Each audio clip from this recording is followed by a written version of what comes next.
কেন বন্ধ করতে হবে? একবারে টাইম দেখ, টাইম দেখ, টাইম দিয়ে বন্ধ করুক, হঠাৎ করে বন্ধ করে দিবে। আমরা কয়েকদিন আগে গাড়ি বানছি 1 লাখ টাকা দিয়ে কিস্তিতে। সময় দিতে হবে, আমরা কি করে খাবো? 3 মাস সময় দিক।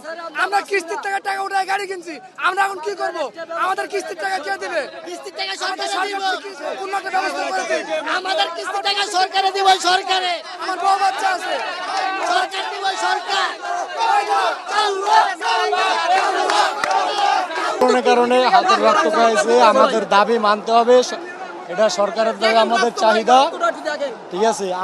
এখানে আমাদের কর্ম আমাদের ঠিক মতো চাই, আমাদের গাড়ি আমাদের মাঠে নামবে।